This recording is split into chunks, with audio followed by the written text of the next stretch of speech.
All right, y'all, we're going to read chapter 7 and chapter 8 from Save Me a Seat today. There's no read aloud today, so obviously if you're watching this video, we're doing this in place of the read aloud. So chapter 7, page 40, Ravi. Later, after my evening shower, Appa comes upstairs to say goodnight. I didn't even have a chance to ask you how your first day of school was, Ravi. Is it true what Parima says, that there are no other Indians in your class? I tell Appa the truth. There's one other, but he's an ABCD. Well, what sort of fella is he? Appa asks. Funny, I say, and popular. Well, tell him your IQ is 135 and that you were the first batsman on your cricket team at Vidya Mandir. That should impress him well. I don't need to impress him, I say. He already wants to be my friend. Well, there's no harm in showing off a little. You were top of your class at Vidya Mandir. Does your new friend know that? I don't tell Appa that it's Mrs. Beam, not Dylan, who needs convincing. If my parents find out that she suggested I need special help with my English, they will insist on coming to school to complain. When Amma comes in next to say goodnight, she tells me, I'm making vegetable biryani in the morning for you to take for your lunch with cinnamon sticks and coconut milk, just the way you like it. Okay. Thank you, Amma, I tell her, slipping the postcard I received from Pramod a few weeks ago between the pages of Bud Not Buddy to save my place. Mrs. Beam only assigned us the first chapter, but I'm liking the story very much, so I've read up to chapter 8. Don't forget to say your prayers, Raja, Amma reminds me. Then she kisses my forehead and turns out the light. My first day of school in America is over, and though it wasn't perfect, I did make a new friend. Not only that, thanks to Appa, I have an idea for how to fix things with Mrs. Beam.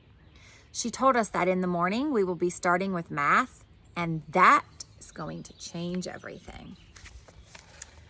All right, so it's the end of the day of the first day, and Ravi has an idea for tomorrow.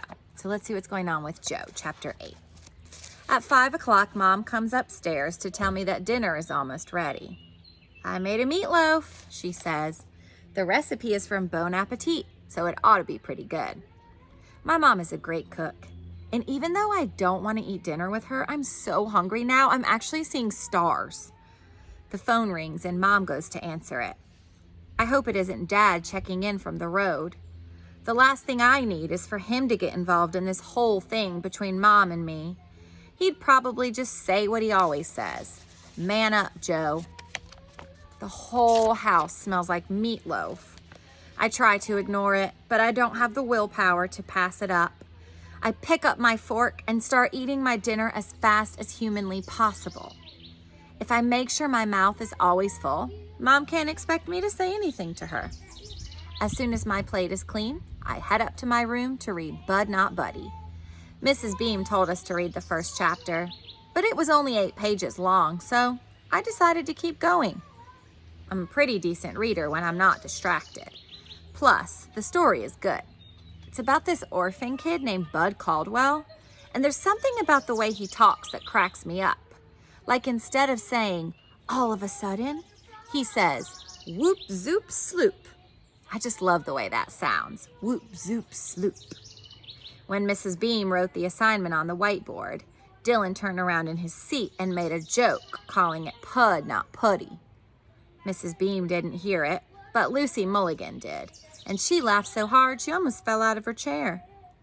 Mrs. Beam gave us another assignment too. Some corny personal collection project, whatever that is. She didn't write it on the whiteboard with the other homework.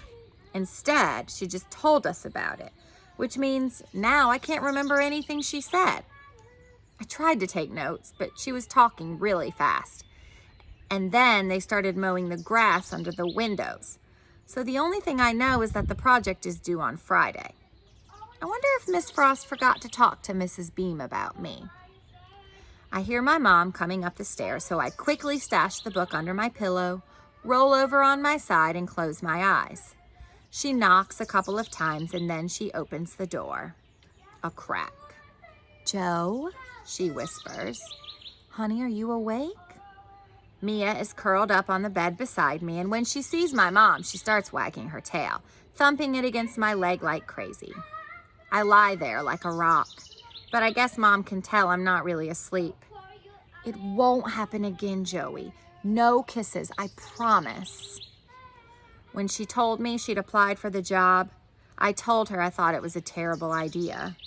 I told her, but she needed the work and Einstein needed a lunch monitor. So who cares if the only thing I actually used to like about school is ruined now? Nobody, that's who.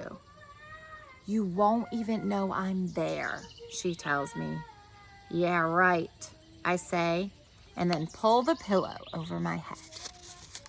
All right, so we've reached the end of day 1 for both Ravi and Joe. And tomorrow we will start on their second day of school, on Tuesday. The lunch menu says hamburgers.